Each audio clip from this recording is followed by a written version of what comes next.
Metacritic. This is Matthew White. I have changed my brand from Matthew White to Metacritic. Whether you follow me or not, I do detailed reviews, analysis, books, movies, and TV shows. I'll give you an honest overview of the text that I review. I'm more than qualified to do this. I have a Bachelor of Arts degree in English and University of Charlotte and a 4th-degree black belt in Taekwondo. This makes me qualified to do this. Please consider checking out my Facebook page to get links and check out the posts from YouTube, TikTok, and Patreon. Hope this video inspires you to read, watch, and learn. And speaking of Facebook, I'm going to be posting things to let you know when videos are coming out. It was for YouTube and Patreon, so be on the lookout for that. Thanks. In this episode of Metacritic, I'll be reviewing and analyzing the book At First Light published by Thomas Mercer and has the web address at www.apub.com, which came out in 2021. The author of this book is named Babara Nickless. She is the author of the Cindy Rose Parnell series. I'll give you my rating at the end of this episode. There are 4 different stories in this book. Now on with the review. The book begins with Evan Wilding, a professor at the University of Chicago, as a semanetician. They help us understand words. I'll read the definition in from the Merriam-Webster website, and that will be in a different link. Yes, the definition of semantics is a general philosophical theory of signs and symbols that deals especially with their function, both artificially constructed and natural languages, and comprises synetics, semiotics, and pragmatics. Here's examples. Read the examples on the web. So that's one way to talk about it. It's just semantics. Michael Fleckett, Los Angeles Times. It's an article this year and takes place this year in June 25th, 2022. What began as a pragmatic effort to help people communicate using images became an inward-looking investigation of semantics. Jonathan Keats, Forbes 27, June 2022. Hal Foster addresses semantics in a different way through his decoding of territorial signifiers, a gay identity in 70 San Francisco. Jonathan Keats, Forbes, 30th of April 2022. And that will do it for the definition. The book starts with Evan Wilding in the park with his hawk Jenny. When I started reading this book, it was after I was at the Carolina Renaissance Festival, where I watched The Art of Falconry. Evan wore the gloves he was supposed to wear. There are 2 police officers that come to get him at Detective Addie Bissett's request.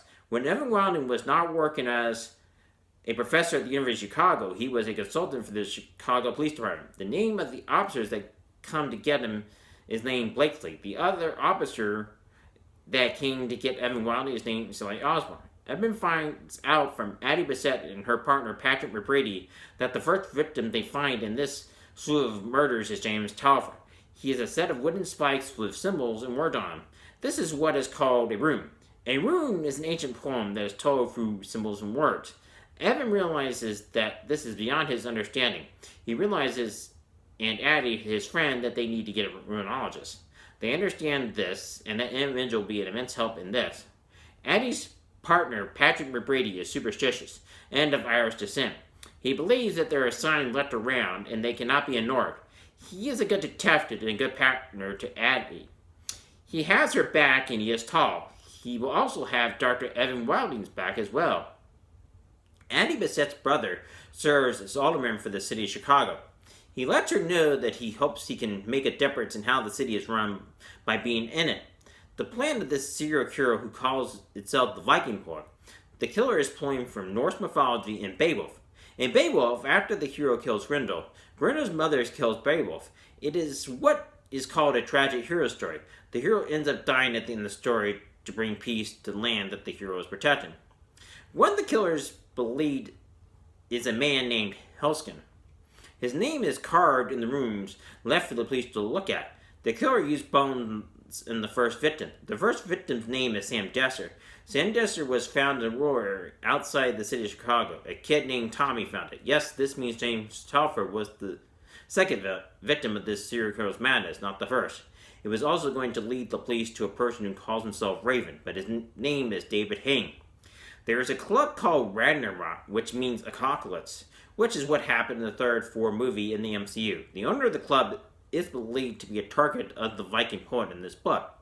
There are also Viking cosplayers who are reenacting Viking culture in this book. They want to recreate the Viking culture. There are those who believe in that, When the killer left the clue of Hellskin, it was not revealing the identity of the killer. It was leaving a clue to the killer's next victim. Hellskin ends up dying, and yes, the Viking poet does kill him. The Chicago police thought that Raven, aka David Him, was the killer, but he is not. The police get Ralph Reinhardt, a well-known runologist, and has a podcast. A friend of Dr. Evan Wilding, whose name is Simon, runs a bookstore and knows of Ralph Reinhardt's reputation. It is believed that Ralph Reinhardt is a scumbag. Simon told Evan that Ralph Reinhardt is a deceitful person. When Evan is with his friend Simon, he meets Christina, who helps Evan understand Norse mythology and Old English and the history of Beowulf. She helps him to understand the Viking culture, which is important if the murders of the Viking poet are going to be solved in this book. Another key person in this book is Evan's colleague, whose name is Diana. Diana is Cajun. If you are asking, is this a play off Princess Diana, whose other name is Diana Prince and her superhero name is Wonder Woman? Yes, it would make sense. She throws an axe at the club at Ragnarok. This is a tough woman, and she will be critical in this book. She is smart but tough. It will also play out the female Viking warriors known as Valkyries. Why is that significant? Valkyrie has been in the 3rd and 4th War movies and in Avengers Endgame.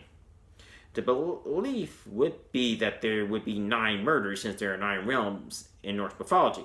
The murderer is only planning 5 murders. The Viking poet's belief is that these people that he or she is killing have sinned against the earth and must pay for their sins. The Viking poet is acting like judge, jury, and executioner. The murderer loses his or her mother to cancer and loses his or her child as well. This is the tipping point to becoming a psychopath. It is not to be revealed anymore, and nothing more revealed here. It does bring the reader to the climax of the story and will set up the second book of this series based on Dr. Evan Wilding. I will now give you my rating. I give at first light Dr. Evan Wilding Book 1 a 10 out of 10. It was fun and keeps the reader guessing. It moves very quickly, as it is a plus if a reader likes fast books. It is extremely complicated. The plot is very convoluted and keeps the reader guessing. It does an excellent job of helping the reader to understand the meaning of these words, and it does an excellent job of pulling from Old Norse mythology and Old English poetry. The poems are riddles, and this reminds the reader of the Riddler from the old Batman TV show that came out in the 1960s that was done by 20th Century Fox. And as seen in this book, the villain says, "Riddle me this." This is how the Riddler in 1916 Batman TV show said that. He would have said, "Riddle me this, Batman." Watch the old 1960s Batman TV show and find the episodes of the Riddler. Also watch the movie based on the TV series. There will be a link to that movie and series at the bottom of this video. It is good that this book does come with an audio version, and if a person travels, that is a plus. Please go to www.matacrit.com to check out my website, and you'll find links on there to other sites such as PayPal by clicking this link right here, Patreon, Facebook, TikTok, and YouTube. The store is now live. You want to buy merchandise to help support the channel and to buy gifts for your loved ones, which is going to be this click right here. So you go to shop, and you see all these right here that are available. Same thing with this page right here. And that right here, the rewatch mug's nice picture because I have a cat and that relates to me. All proceeds will help support the channel and help me to pay the bills I need to pay. Thank you. Please check out my playlist review of books by clicking this link right now. Thank you. Please subscribe to my channel. Please like this video if you found it helpful. Please hit the notification bell to be notified of any videos at the bottom of this video. Please let me know what you'd like covered down the road in the comment section below. Please share this video and you already know. Thank you for watching. Remember, do not forget to read, watch, and learn. Thanks. Have a great day. Bye.